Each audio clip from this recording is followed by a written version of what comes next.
Perkenalkan, kami dari kelompok 5 RBL Fisika Dasar dengan tema penelitian penerapan prinsip Bernoulli pada termometer sederhana yang beranggotakan saya, Ihya Kirana, lalu lanjut, saya Karina Utajulu, saya Irfan Arif, saya Stephen Samosir. Perkenalkan, nama saya Inggi Dava Ramadan. Dalam sebuah ilmu pengetahuan alam, khususnya untuk ilmu fisika, kita sering mendengar istilah hukum Bernoulli. Hukum ini sering digunakan sebagai alat ukur untuk menghitung massa atau tekanan dalam sebuah aliran pipa air. Mungkin kita hanya mengetahui tentang kegunaan hukum Bernoulli ini hanya sebatas garis besar saja. Pada kesempatan kali ini, kami akan membawa Anda untuk mengetahui tentang hukum Bernoulli secara lengkap, mulai dari pengertian hingga contoh pengaplikasiannya dalam penelitian yang kami lakukan. Stay tuned your comfortable position and relax with our presentation.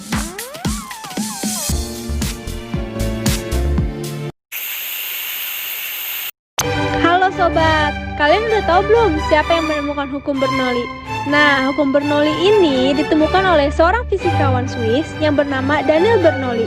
Salah satu pemikirannya yang penting dalam dunia fisika adalah persamaan Bernoulli pada tabung arus yang digunakan untuk pengukuran kecepatan aliran karena tekanan. Hukum Bernoulli berbunyi bahwa jumlah dari tekanan, energi kinetik persatuan volume, dan energi potensial persatuan volume mempunyai nilai yang sama pada setiap titik sepanjang suatu garis lurus. Prinsip hukum Bernoulli menyebutkan bahwa jika pergerakan aliran udara tinggi, maka tekanannya menjadi kecil. Sebaliknya, jika laju aliran udara rendah, maka tekanannya akan semakin besar. Hukum Bernoulli ini menyatakan bahwa tekanan fluida akan berkurang atau menurun jika fluida tersebut mengalir atau bergerak lebih cepat. Artinya, akan ada penurunan energi potensial pada aliran fluida tersebut. Secara umum, hukum Bernoulli terdapat dua bentuk persamaan, yaitu untuk aliran yang tidak termampatkan atau incompressible flow, dan untuk aliran yang dapat dimampatkan atau compressible flow.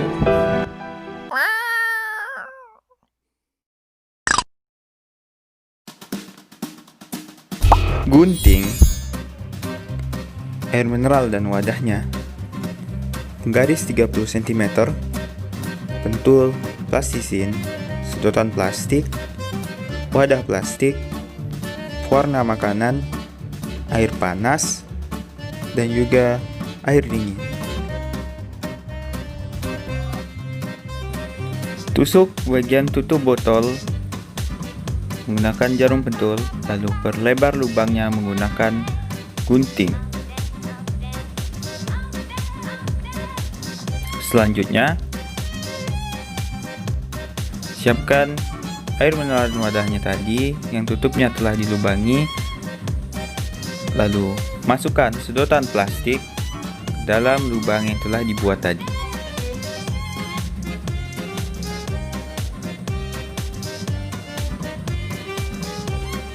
Tambahkan pewarna makanan ke dalam air mineral agar memudahkan kita untuk mengamati air ketika naik pada saat dipanaskan. Lalu, tutup kembali dengan rapat botol air mineral dan masukkan.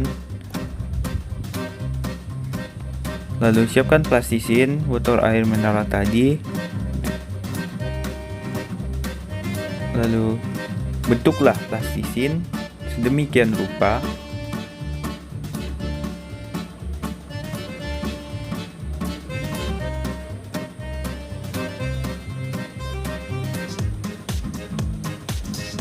Lalu tempelkan pada bagian tutup botol yang bertujuan agar ketika air naik, air hanya akan keluar pada bagian atas pipet.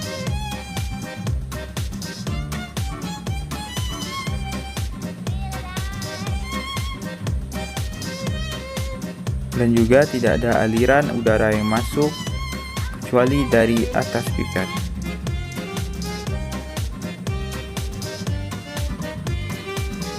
Pastikan tidak ada lubang atau celah yang ada di plastisin tersebut. Kita langsung saja pada percobaan yang pertama. Sirami bagian botol plastik dengan menggunakan air panas. Nah, di sini terlihat fluida yang ada di dalamnya naik ke atas, keluar melalui sedotan plastik.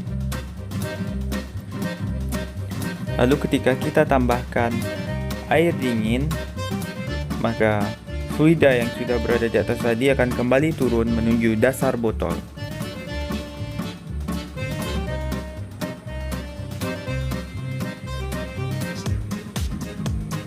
Demikianlah penelitian kita kali ini.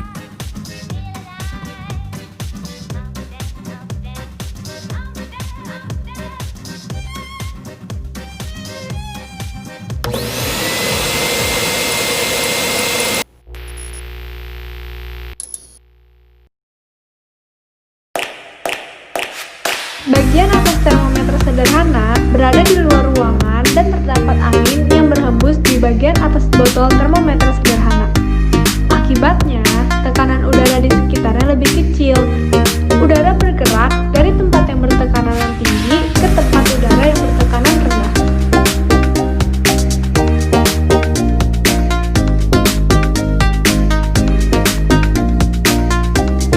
Pada percobaan pertama, bagian luar botol disirami air panas yang menyebabkan tekanan yang ada di dalam botol lebih besar daripada di luar botol.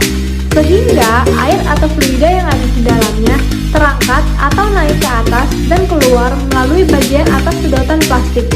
Sama halnya dengan penerapan hukum Bernoulli pada cerobong asap. Karena bagian dari cerobong asap berada di luar ruangan, maka angin akan meniup bagian atas cerobong asap tersebut sehingga tekanan udara di sekitarnya menjadi lebih kecil. Dikarenakan di dalam ruangan tertutup tidak ada udara yang berhembus, maka tekanan udara di dalam ruangan tersebut besar. Oleh karena itu, asap akan tertekan keluar melalui cerobong asap.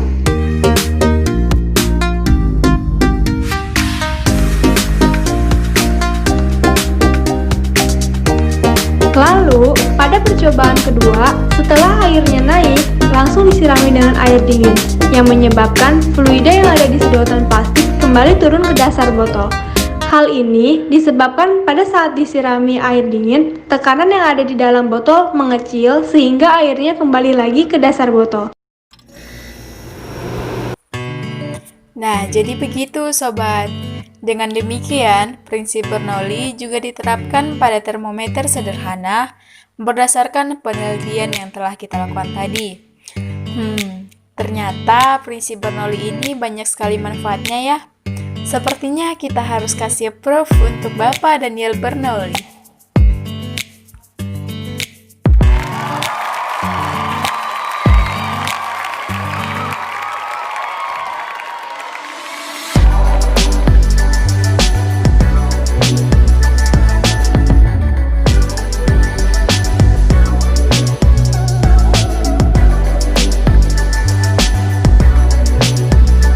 Sekian dari hasil penelitian yang telah kami lakukan. Semoga video ini dapat bermanfaat bagi kita ya. Besar kecilnya kesalahan, kami sungguh mohon maaf. Akhir kata kami ucapkan banyak-banyak terima kasih.